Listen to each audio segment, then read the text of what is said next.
UFOs have been the stuff of conspiracy theorists for decades, often mocked for talking about it, but maybe they shouldn't be mocked. Commander David Fravor spent 18 years as a naval aviator, a pilot. In 2004, he had an unforgettable encounter with an aircraft he said was defying the laws of physics. Former Commander Fravor joins us tonight. Thanks a lot for coming on tonight. Tell us what you saw. Well, we had launched on a routine training mission. When we joined up, we were told that the event was going to be canceled and that we had real-world tasking, and we were sent out to the west. Now, take in mind that this has taken place about 100 miles southwest of San Diego, between San Diego and Ensenada, Mexico. Yep. On a clear, perfect day, blue waters. We get out to the spot where they tell us it's at. We start looking around, and both airplanes see a disturbance in the water and a white 40-foot long tic-tac shaped object just hovering above the water, going forward, back, left, right. There's no rotor wash, there's no wings, nothing. So as we drive around in a clockwise flow, we get to about the 9 o'clock position, and I said, well, I'm going to go down and check it out, and the other jet is going to stay high. So as we go down, and when we get to the 12 o'clock position, it starts to mirror us. So it's in a clockwise flow, and it's on the opposite side of the circle from us. And we continue this. It's in a climb. We're in a descent. We're getting a great look at it. This whole thing takes about probably up to 5 minutes from the time we show up. I get over to the 8 o'clock position. It's at about the 2 o'clock position, and I decide I'm going to go and see what it is, and it's about 2,000 feet below me. And I cut across the circle, and as I get within about a half mile of it, it rapidly accelerates to the south in about 2 seconds and disappears. What would you estimate the speed?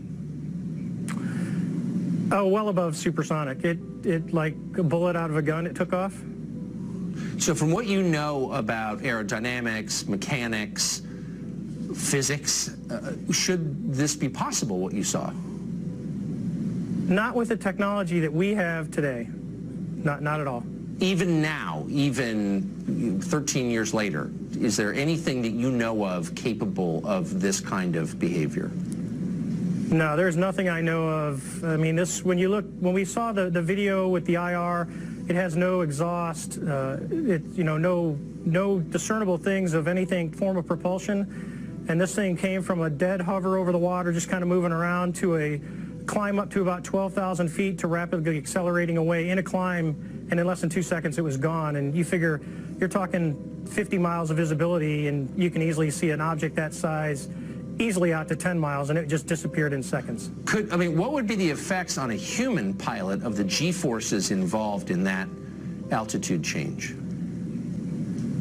Well, the altitude wouldn't be bad. It would be the acceleration of the object. That's what right. Honestly, I wanted to fly it. Yeah, but, I bet. Talking to some physicists, they don't think the human body could handle that kind of force with that acceleration. It doesn't sound like the human body could. So bottom line, what do you think this was? I believe, as do the other folks that were on the flight, that when we visually saw it, that it was something not from this world.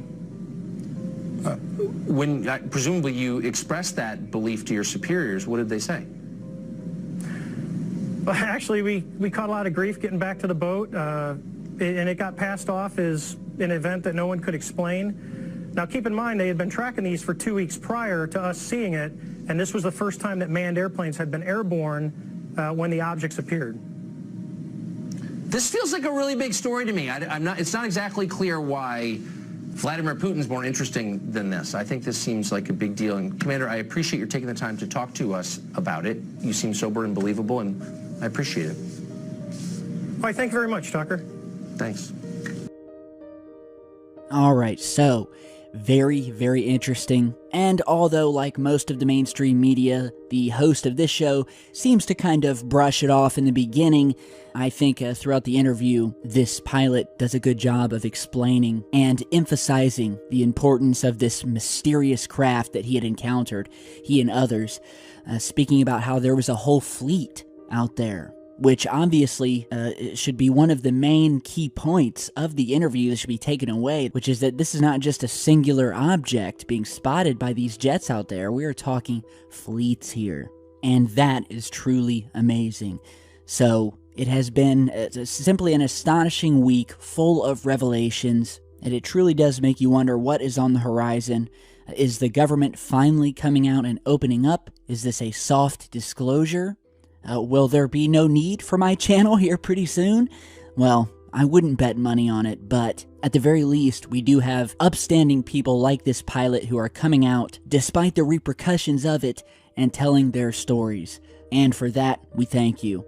So, again, thank you guys for stopping by today. I want to thank you all for sending me in your footage tonight of this amazing test display over the West Coast. Keep sending in your footage, no matter what it is, we'll get to the bottom of it. And as always, I will continue to follow up on these developing stories. And one glorious day, we will get the truth. So be sure to stick around for new videos. Follow me on Facebook and Twitter. Go finish your Christmas wrapping, and I will see you guys back in just a bit.